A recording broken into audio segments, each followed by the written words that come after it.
cheated on my husband because he was too depressed. I remarried. But my new husband is also depressed, and I am again. I had almost cancelled the wedding, but convinced myself I was just getting cold feet. Looking back, I wish I had listened to my gut.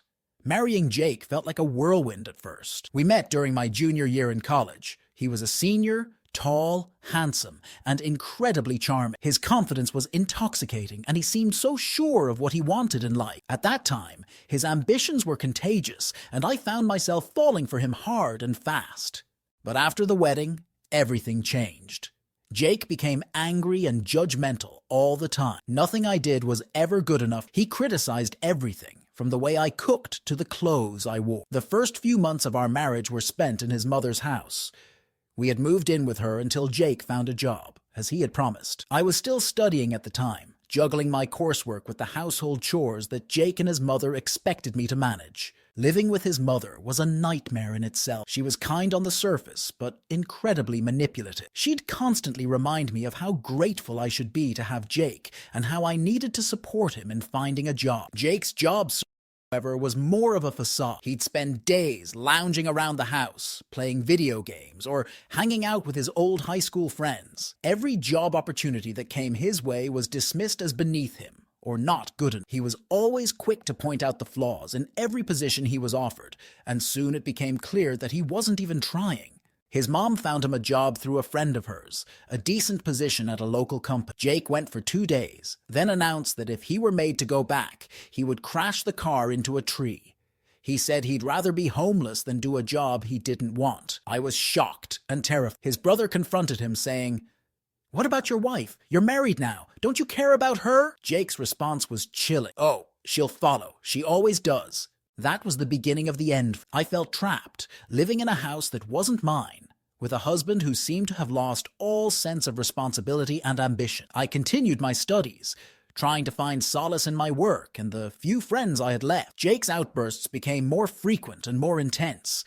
He would yell at me for the smallest things, belittling me and making me feel worthless. His mother, instead of intervening, would often side with him, making me feel even more isolated. One night, after a particularly vicious argument, I decided to leave. I packed a small bag, took some cash, and went to stay with my best friend, Emily. Emily had always been there for me, and she didn't hesitate to open her home to me.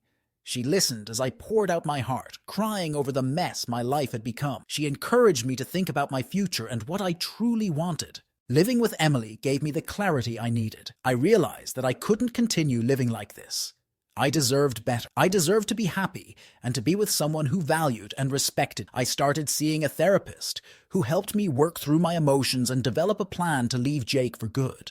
It wasn't easy. Jake tried everything to get me to come back.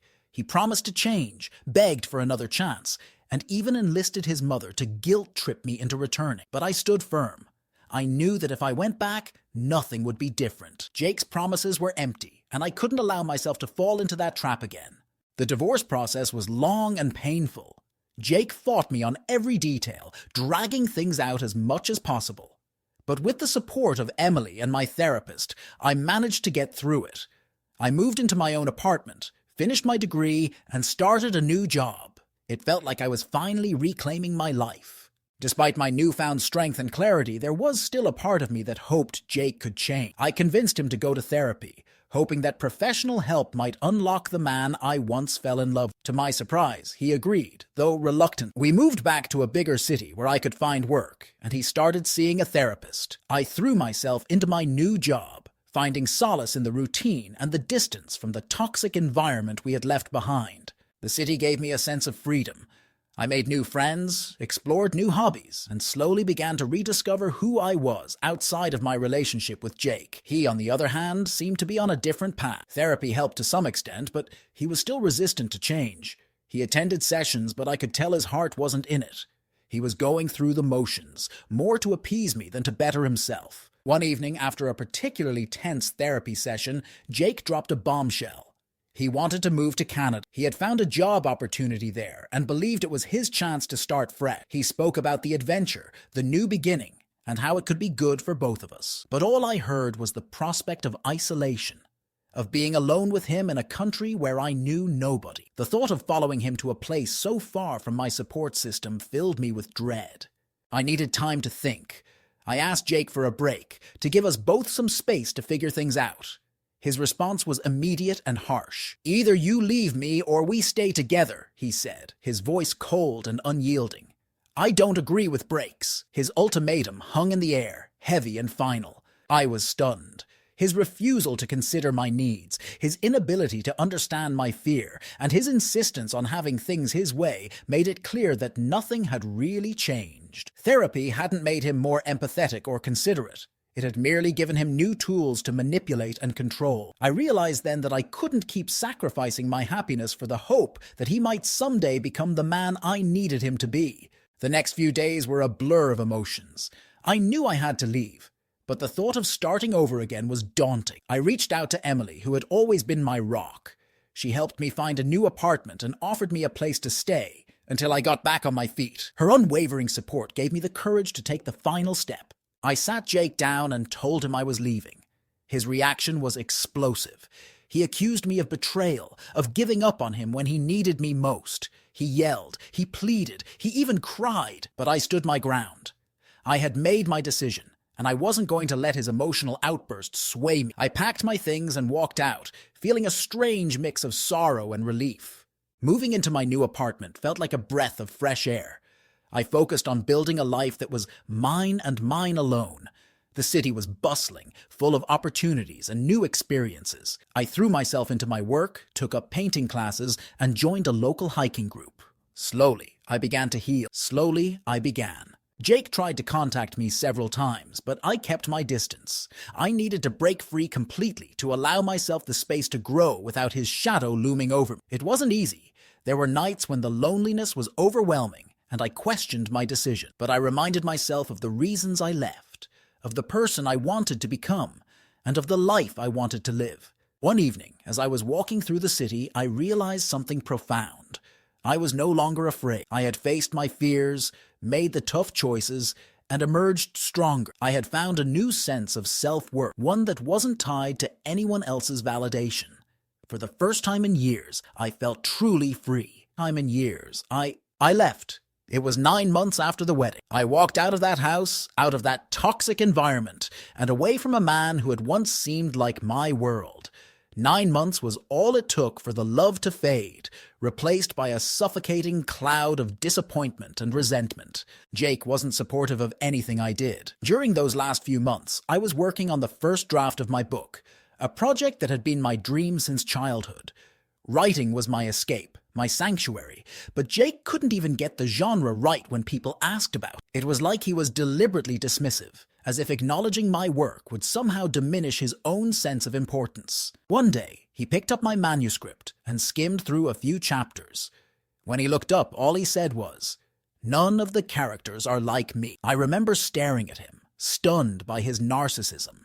It was as if he couldn't see beyond his own reflection to appreciate my passion and creativity. His constant need to make everything about himself drained me emotionally and creatively. I started doubting my own abilities, questioning the worth of my work because the one person who should have been my biggest supporter made me feel insignificant. Jake's disdain wasn't confined to my writing. He managed to cause conflict with both our families, too. His arguments with his parents were explosive, often dragging me into the middle of their dysfunctional dynamic. He didn't get along with my family either, which added another layer of stress to our already strained relationship. Every family gathering became a battlefield, and I was always caught in the crossfire, trying to mediate between him and everyone else. Looking back, I understand now that Jake was extremely depressed. His anger and erratic behavior were symptoms of an internal struggle that he refused to confront. He had gone to therapy for a short while, but after a couple of sessions, he stopped. He blamed me, saying that I made him feel judged and unsupported. It was a vicious cycle. His depression made him angry and difficult to be around, which isolated him further, exacerbating his depression. Living with Jake became unbearable. Every day was a struggle to keep my own head above water while being dragged down by his relentless negativity. He made my life miserable, but I accepted it because I had my own unresolved trauma. I didn't know how to set boundaries or demand the respect I deserved. My past had taught me to tolerate mistreatment, to internalize blame, and to shy away from confrontation. After I left Jake, I ran straight into another terrible relationship with another angry man. It was as if I was subconsciously drawn to the same toxic dynamics. This new relationship lasted 9 years, 9 wasted years with a man who mirrored Jake's anger and hostility. He was just as dismissive, just as emotionally unavailable, and I found myself trapped in the same cycle of trying to fix someone who didn't want to be fixed. Leaving that relationship was even harder because I had invested so much time and effort into it. I kept telling myself that things would get better, that he would change, but deep down, I knew it was a lie. It took a long time to gather the courage to leave, but eventually I did. I walked away with nothing but my sanity, vowing never to let myself fall into the same trap again. Now, I have removed angry people from my life altogether. It wasn't an overnight transformation, but a gradual process of healing and self-discovery. I surrounded myself with positive influences, friends who uplifted me, and activities that brought me joy. I sought therapy to address my own trauma, learning to set boundaries and prioritize my well-being. One of the most significant changes I made was rediscovering my love for writing. I picked up my old manuscript and started working on it again, pouring my experiences and emotions into every page. Writing became my therapy, a way to process my past and reclaim my sense of self. This time, I didn't seek validation from anyone but myself. I wrote for the sheer joy of it, and it was liberating. I also started volunteering at a local women's shelter, sharing my story with others who were going through similar struggles. It was empowering to connect with these women, to offer them hope and support. Through this, I found a sense of purpose and fulfillment that I had been missing for so long.